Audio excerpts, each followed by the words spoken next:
ليلۃ القدر اپنے دامن میں اتنی رحمتیں رکھتی ہیں کہ اس امت کے سارے گناہ گاروں کی بخشش کے لیے کافی ہے۔ اس رات میں روح الامی اترتے ہیں فرشتوں کے جلو میں، جھرمٹ میں، اور اہل ایمان جو قیام میں ہوتے ہیں، قعود میں ہوتے ہیں، ذکر الہی میں ہوتے ہیں، ان سے مصافحہ کرتے ہیں۔ یہ رات کون سی ہے؟ ترکی خیمے میں چٹائی ایک سمت کر کے سر انور حضور نے باہر نکالا اور فرمایا کہ لیلۃ القدر کو آخری عشرے میں تلاش کرو۔ اور ایک روایت کے لفظ یہ ہیں کہ آخری عشرے کی تاک راتوں میں تلاش کرو۔ وہ تاک رات کون سی ہے؟ اس کو مخفی رکھا گیا۔ حضرت ابی بن قعب رضی اللہ تعالی عنہ صحابی رسول ہیں، فرماتے ہیں میں قسم کھاتا ہوں کہ وہ رات 27ویں شب ہے۔ حضرت بایزید بستامی علیہ رحمہ فرماتے ہیں مجھے زندگی میں یہ رات 2 بار ملی ہے اور دونوں بار 27ویں شب ہی تھی۔ تو ہم اللہ کی بارگاہ میں امید کا دامن پھیلائے ہیں کہ یہی شب ہو اور اس کے دامن سے پھوٹتی ضیائیں ہمارے اندر کے اندھیروں کو ختم کرنے کا ذریعہ بنے۔ یہ راتیں آتی ہیں اور چلی جاتی ہیں، اور ایک وقت آئے گا کہ یہ راتیں آئیں گی اور ہم نہیں ہوں گے۔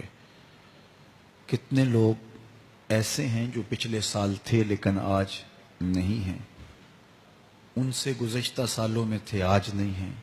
تو یہ جو میسر راتیں ہیں ان کے دامن سے پھوٹتی ضیائیں ہمیں اپنے اندر سمو لینی چاہیے کہ ہم دنیا پہ نہ بھی ہوں گے تو یہاں سے جو ہم نے نور لیا ہوگا وہ قبر میں بھی چراغاں کرے۔ باطن کی روشنی، اندر کے اجالے اور روح کا چراغاں اس رات کے دامن سے لیا جا سکتا ہے۔ حضور علیہ السلام رمضان المبارک کے آخری عشرے میں کثرت کے ساتھ عبادت کرتے تھے۔ حضرت سیدہ عائشہ رضی اللہ تعالی عنہا فرماتی ہیں کہ حضور کمر بستہ ہو جاتے اور اپنا تہ بند کس کے باندھ لیتے، خود بھی جاگتے اور اہل خانہ کو بھی بیدار رکھتے۔ یہ ایک رات 1000 مہینے کی عبادتوں سے افضل، بہتر اور بھاری ہے۔ تو اس امت کو جب اتنا نوازا گیا ہے کہ ایک ایک رات اتنی برکتوں کی حامل عطا ہوئی ہے، تو پھر ہمیں بہت زیادہ کوشش کر کے برکتیں سمیٹ لینی چاہیے تاکہ جب ہم اس دنیا سے جائیں تو ہمارے پاس ایک بہت بڑا روشنیوں کا ذخیرہ ہو جو ہماری قبر میں بھی چراغاں کرے، حشر میں بھی روشنی دے، اور ہمیں کہیں بھی اندھیروں کا سامنا نہ کرنا پڑے، چونکہ روشنیاں تو ہم نے یہاں سے لے کے جانی ہیں۔ تو میں اللہ کی بارگاہ میں آپ سب کے لیے دعا گو ہوں، آپ میرے لیے دعا گو ہیں کہ اس شب نور کی برکتیں ہمیں نصیب ہوں۔ حضور نے ارشاد فرمایا جس نے لیلۃ القدر میں قیام کیا ایمان اور محاسبہ نفس کے ساتھ، اللہ اس کے پچھلے سارے گناہ معاف فرما دیتا ہے۔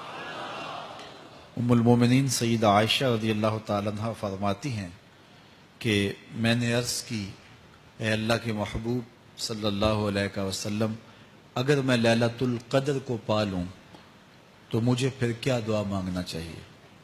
تو حضور نے ارشاد فرمایا اگر تم لیلۃ القدر پا لو تو یہ دعا مانگو اللہم انک عفو تحب العفو فاعف عنی، اے اللہ تو معاف کرنے والا ہے، معاف کرنے کو پسند کرتا ہے، میرے معاملات سے درگزر فرما۔ تو اللہ تعالیٰ اس رات کی برکتوں سے ہمیں اپنی پناہ میں، امان میں، حفاظتوں کے حصار میں رکھے۔